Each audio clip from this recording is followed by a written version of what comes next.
Praise the lord. આજે આપણે માથી 8 અને તેની 1 થી 4 કલમમાંથી પ્રભુના વચનો જોવાના છે। આજનો આપણો વિષય છે જો તમારી ઈચ્છા હોય।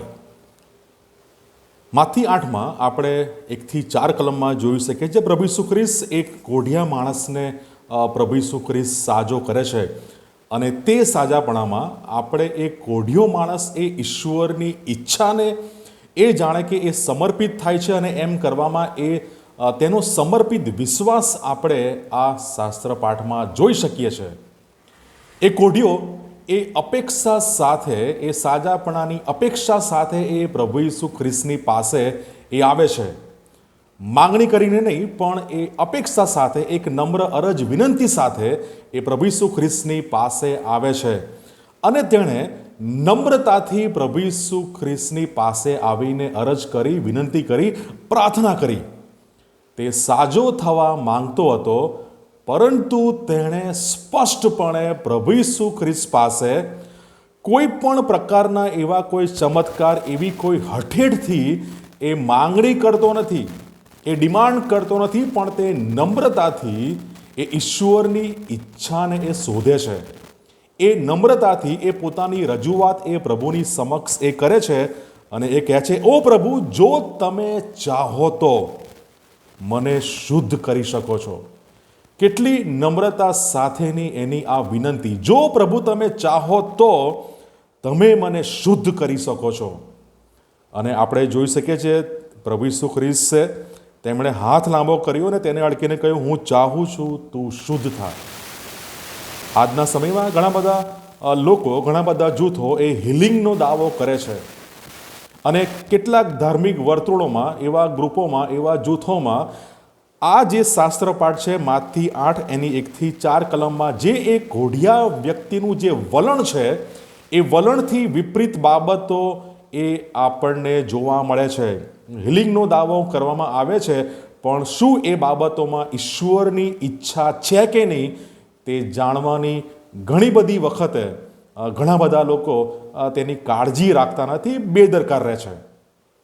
શારીરિક સાજાપણું તો મળ્યું અથવા માંગ્યું, પણ શું આત્મિક સાજાપણા માટે આપણે એટલા સજાગ છે કે નહીં એ વિચારવું રહ્યું। આપણું ધ્યાન, આપણું ફોકસ, આપણી બધી જ બાબતો એ શારીરિક સાજાપણા માટે છે, પણ આત્મિક સાજાપણા માટે આપણે એટલા એલર્ટ, એટલા કાળજી આપણે રાખતા નથી।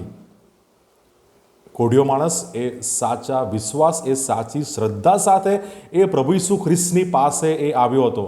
તેનો દ્રઢ વિશ્વાસ દર્શાવે છે કે ઈશ્વર આપણા પક્ષે કાર્ય કરવાને માટે એ સમર્થ છે। એ કોઢિયા વ્યક્તિને પૂરો વિશ્વાસ છે કે પ્રભુ ઈસુ ખ્રિસ્ત તેને માટે સઘળું કરી શકવાને માટે પ્રભુ ઈસુ ખ્રિસ્ત સમર્થ છે, શક્તિમાન છે, પણ એની સાથે સાથે તે કોઢિયો માણસ ઈશ્વરની સર્વોપરી ઈચ્છાને આધીન રહેવાની સમજ એ ધરાવે છે। અને હાલના સમયમાં હિલિંગની જે બાબતો છે તેમાં આપણે આ બાબતને ભૂલી જઈએ છીએ। ઈશ્વરની ઈચ્છાને આધીન થવાની સમજ, એને ઈશ્વરની ઈચ્છાને આધીન રહેવાની સમજ એ ઘણી બધી વખતે જોવા મળતી નથી, તેની ગેરહાજરી જણાય છે। એ કોઢિયો માણસ એ જાણતો હતો કે ભલે ઈસુ તેના કોઢને તરત જ એ મટાડવાને માટે એ સમર્થ છે, શક્તિમાન છે, પણ તેમ છતાં ઈસુ તે કરવાને માટે બંધાયેલા નથી, એ સમજ એ કોઢિયો વ્યક્તિ ધરાવે છે।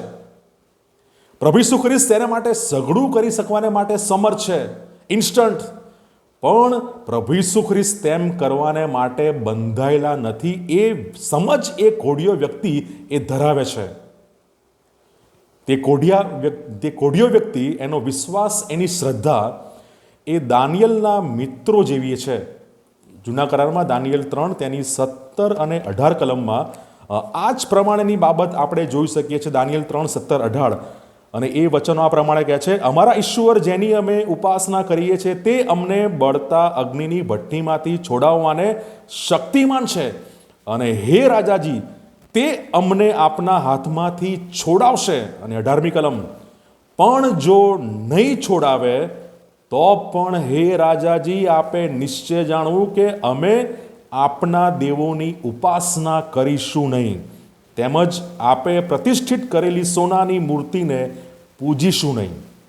શાદ્રાક, મેશાક અને અબેદનગો એ રાજાને ઉત્તર આપે છે કે અમને ખબર છે, અમે જાણીએ છીએ કે અમારા ઈશ્વર આ બળતી અગ્નિની ભઠ્ઠીમાંથી છોડાવવાને માટે પૂરેપૂરા શક્તિમાન છે, સમર્થ છે, પરાક્રમી છે અને તે અમને છોડાવશે.